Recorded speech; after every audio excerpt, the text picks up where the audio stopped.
Vous êtes sur Moutété Télévision, bienvenue dans cet essentiel de l'information. La coordination de la société civile du territoire de Massissi condamne l'insécurité qui règne dans le village Kekoma, Kangiti, Kashindi, Bougali depuis le début de la semaine. Selon son rapporteur général, cette insécurité est causée par les accrochages en répétition entre les groupes armés locaux, APCLS et Pareco.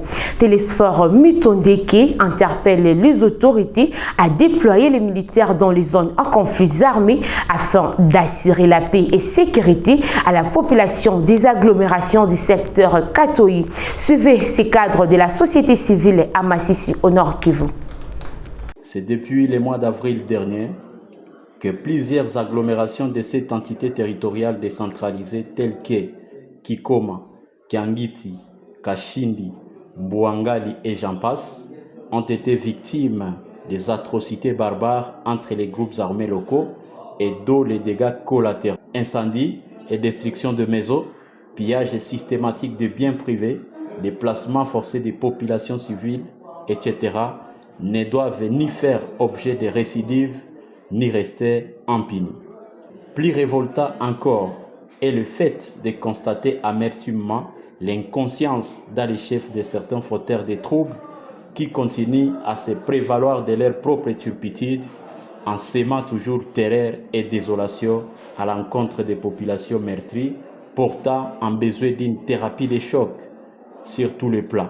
Le cas le plus récent est celui des déplacements forcés de la population civile de Kikoma, mercredi 19 juillet 2023, suite au crépitement des balles ayant retenti de tous les coins de l'agglomération, avant qu'au lendemain, les accrochages entre le Pareco, force de frappe et APCLS ne s'intensifient dans bien d'autres agglomérations comme Mbouangali, Lubu, Kavumu, etc.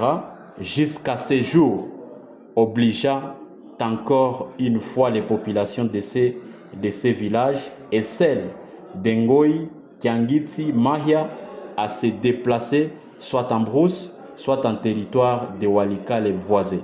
Alors que visé par plusieurs plaintes de la population d'être à la base de nombreux accidents de circulation en ville de Goma, les membres des corporations de mototricycles déclinent leur implication dans ces situations et parlent des conducteurs et triporteurs non identifiés travaillant dans la clandestinité.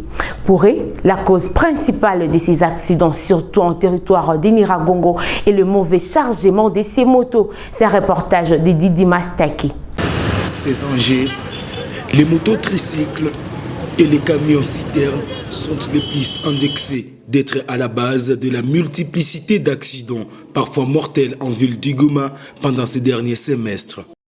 Il y a de ces camions que vous avez évoqués, des camions citernes qui nous transportent de l'eau dans la ville. Accusation corroborant avec l'avis du président de l'association des triporteurs de la ville, mais qui épargne les membres de son association et jette la responsabilité aux conducteurs non identifiés chez eux.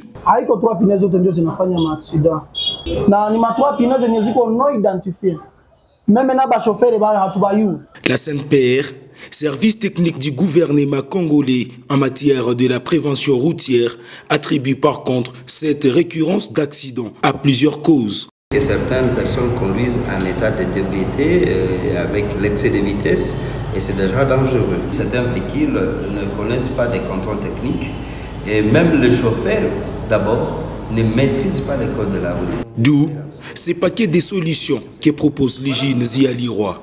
Nous avions mis en place un programme permanent qu'on appelle le programme de recyclage des conducteurs. Toutefois, Kambale lui parle des mauvais chargements des triporteurs clandestins qui créent un dysfonctionnement de leur système de freinage, surtout dans les Niragongo. D'où ce nombre incalculable d'accidents qui coûtent la vie à plusieurs Congolais.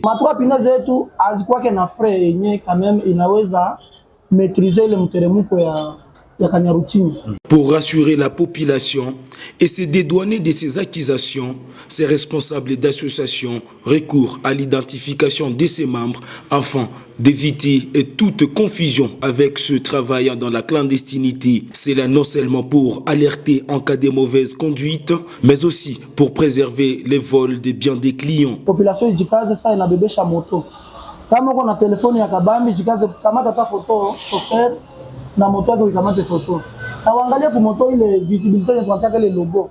À partir ya ile ataenda na bitu yako utabipata. Ces motos tricycles foisonnent en ville du Goma et sont visibles presque partout avec toute façon de conduire sans aucun respect du code de la route. La pénurie d'eau potable est un danger à éviter dans une ville comme celle de Goma où il y a une surpopulation. D'après le médecin Rose Ntaluka, les autorités doivent fournir des efforts dans l'immédiat en approvissionnant la population en eau potable afin de l'épargner de maladies hydriques telles que la diarrhée et le choléra. Le docteur a aussi exhorté la population au respect des mesures hygiéniques pour se protéger. Suivez dans ces propos recueillis par Edouard Semeli. Un enjeu social qui expose la population à plusieurs maladies hydriques, dont les diarrhées. Il y a risque qu'il y ait des flambées de choléra. Avec cette surpopulation dans la ville, avec beaucoup de déplacés dans la ville, cette pénurie d'eau, c'est un danger social. Il y a aussi un risque que le Covid se déclenche encore parce qu'il faut qu'on se lave les mains maintenant avec quoi? Il y a des légumes qu'on prépare maintenant ça bien lavé, les fruits qu'on mange ça lavé, on ne se lave plus les mains et tout est compliqué. Il faut qu'il y ait de l'eau. La population n'a rien à faire sans eau. Il faut qu'il y ait de l'eau.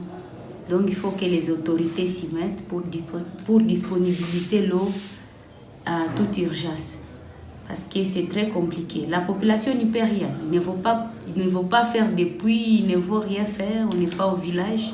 Là, on peut faire quoi que ce soit. Et la ville de Goma fait face à une grande carence en eau potable depuis quelques jours. Une situation qui a affecté au plus haut degré plusieurs ménages de la ville et expose des milliers de femmes, jeunes et enfants à plusieurs dangers pendant la quête de cette denrée dont la rareté semble s'imposer dans certains coins de la ville touristique. Didi Mastaki en parle encore dans ses récits. C'est maintenant le 3e jour depuis que la ville de Goma traverse un calvaire caractérisé par la carence en eau potable. Des femmes, des enfants, des jeunes se réveillent tôt le matin pour aller se ressourcer dans différents quartiers éloignés de leur milieu d'origine, surtout au centre-ville du Goma ou carrément aller au lac, ces réservoirs naturels voisins de la ville du Goma. Entre-temps, plusieurs dangers les attendent, notamment des cas de noyades, des accidents et des maladies des mains sales dues à cette carence en eau potable. Cette situation intervient après que les différentes structures de la société civile de cette ville ont alerté la régie des eaux sur la récurrence des coupures d'eau potable et les plus affectés sont ceux retrouvés dans la partie nord de Goma. À en croire la régie des eaux dans un communiqué publié un peu plus tôt, c'est là et suite à une panne technique qu'ils sont appelés à arranger avant que l'eau ne coule des robinets de cette ville. Mais la population continue à hausser le ton et demander que ce secteur puisse être placé parmi les priorités du gouvernement provincial du Nord Kivu parce que cela devient presque un cycle infernal ou tout simplement une identité pour cette ville qui, depuis des décennies, continue à crier la carence en eau potable en dépit de sa position géostratégique située non loin du lac Kivu. La société civile de Béni alerte sur la reprise des représailles de rebelles de forces démocratiques alliés à ADF contre la population civile. C'est après leur défaite suite aux offensives de la coalition des armées de la RDC et de forces de défense du peuple ougandais dans le village de Béni et Ituri. Ces opérations ont permis la neutralisation d'une dizaine de combattants ADF, parmi lesquels des leaders de ces mouvements. Delphine Moupanda pour le détail depuis Béni. Ces offensives lancées depuis un mois sont entre autres les bombardements et opérations de fouilles et ratissage dans la vallée de Mwalika et dans la zone frontalière de Kassindi, avec pour mission principale de libérer des personnes en captivité des ADF.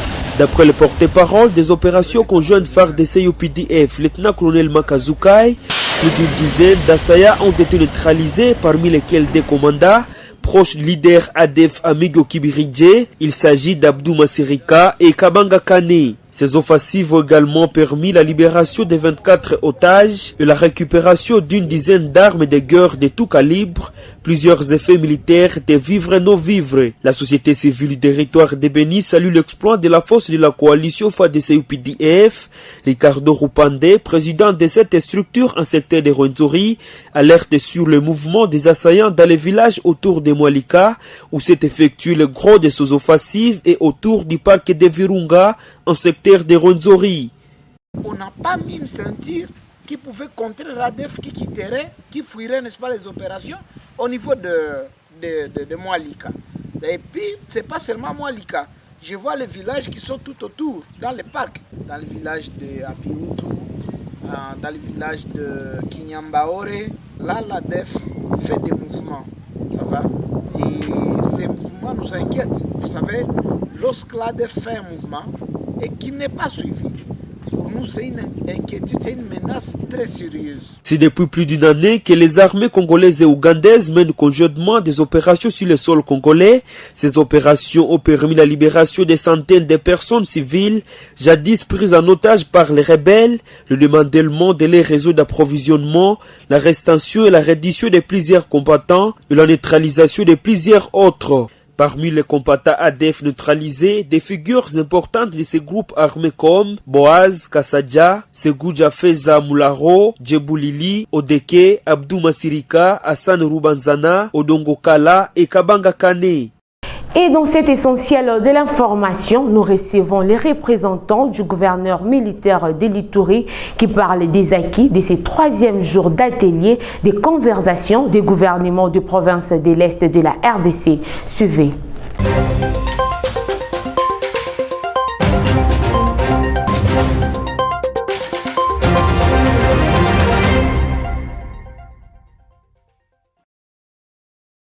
En fait, le sens que je pourrais accorder est celui d'une relance. Une relance parce que nous avons stagné depuis plusieurs années. Nous avons des initiatives qui nous réunissent comme les conférences de gouverneurs et autres.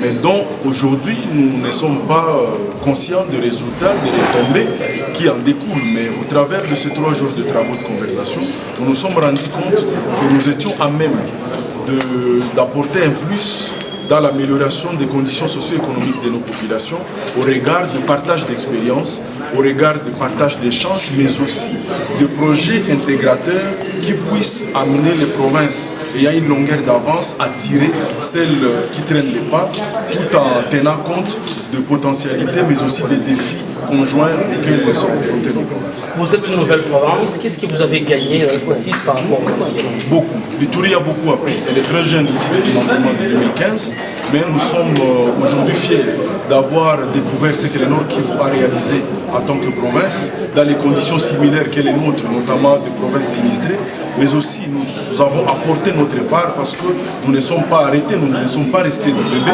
Aujourd'hui, nous avons apporté notre part qui certainement édifiera les autres provinces, notamment les sites Kivu, le Maniema, le Tanganyika, mais aussi le Nord Kivu, étant donné que l'Ituri avance, l'Ituri a implémenté ou a imprimé une nouvelle marque de gestion qui a porté ses fruits en 2 ans depuis l'avènement de l'électricité. Il nous faut que nous devenions autonomes. Nous n'allons pas dépendre de partenaires. Nous voudrions impulser un cadre de collaboration qui puisse se reposer sur les capacités propres de province.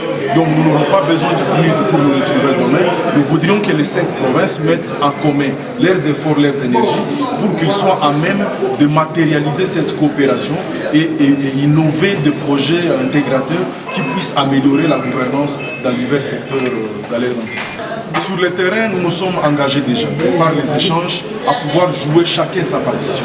Il n'y a aucune province qui s'est mise en marche. Chacun mettra la main dans la pâte pour qu'à la sortie de ces travaux de 3 jours de conversation, nous puissions commencer un nouveau départ, une marche vers des grandes initiatives, vers des innovations, mais aussi vers cet accompagnement que nous attendons mutuel des provinces en longueur d'avance à l'endroit des provinces qui avancent.